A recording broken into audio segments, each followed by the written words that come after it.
പൊതുവിദ്യാലയങ്ങളിൽ കുട്ടികൾ കുറഞ്ഞു എന്നതാണ് കഴിഞ്ഞ കുറച്ച് വർഷങ്ങളായി നമ്മൾ കണ്ടുകൊണ്ടിരിക്കുന്നത്. അതിന് പലവിധ കാരണങ്ങൾ ചൂണ്ടിക്കാട്ടുന്നുണ്ട്.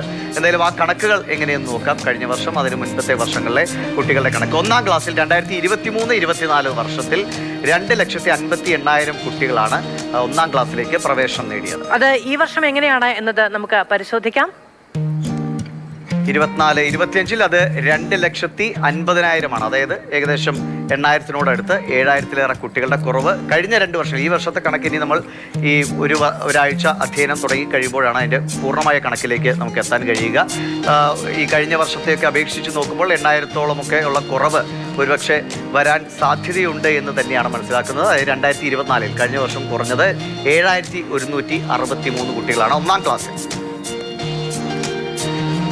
ഇനി 1 മുതൽ 10 വരെ 2023-24 ഏതാണ്ട് 34 ലക്ഷം കുട്ടികളാണ് ഉണ്ടായിരുന്നത്. 34.06 എന്നുള്ളതാണ് ആ നമ്പർ 1 മുതൽ 10 വരെ ഉണ്ടായിരുന്നത്. അതായത് കഴിഞ്ഞതിന് മുന്നത്തെ വർഷം. പക്ഷെ കഴിഞ്ഞ വർഷം വരുമ്പോൾ അത് 32,87,000 എന്ന നിലയിലേക്ക് കുറവ് വരുന്നുണ്ട്. അതായത് മൊത്തം ഒന്നാം ക്ലാസ്സിലെ കണക്കെടുത്താലും 1 മുതൽ 10 വരെയുള്ള കുട്ടികളുടെ കണക്കെടുത്താലും കഴിഞ്ഞ 2 വർഷങ്ങളിൽ ഇടിവ് സംഭവിച്ചിട്ടുണ്ട്. ഈ വർഷത്തെ കണക്ക് നമ്മൾ ഇനി വരും ദിവസങ്ങളിൽ നമുക്കറിയാം. ഇനിയാണ് ഏറ്റവും പ്രധാനപ്പെട്ട ചില വിവരങ്ങൾ പ്രേക്ഷകരോട് പങ്കുവയ്ക്കുന്നത്. നമ്മുടെ സംസ്ഥാന സർക്കാരിൻ്റെ കീഴിലുള്ള സ്കൂളുകളിലൊക്കെ വളരെ വലിയ മാറ്റങ്ങളുണ്ട്.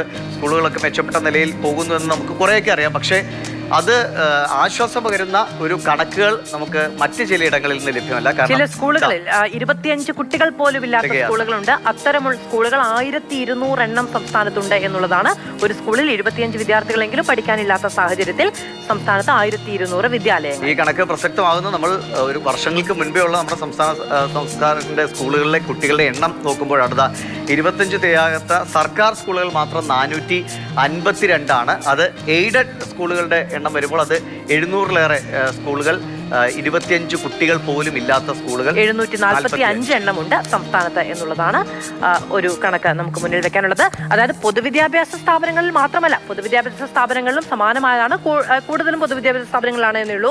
സംസ്ഥാനത്ത് വിദ്യാലയത്തിലേക്ക് ഈ വർഷം എത്തുന്ന കുട്ടികളുടെ കണക്കിൽ വലിയ കുറവുണ്ടായിട്ടുണ്ട് എന്നുള്ളത്. ജനസംഖ്യയിലുണ്ടായ ഇടിവ് അല്ലെങ്കിൽ അത് ഒരു പ്രധാന കാരണമായി ചൂണ്ടിക്കാട്ടുന്നുണ്ട്.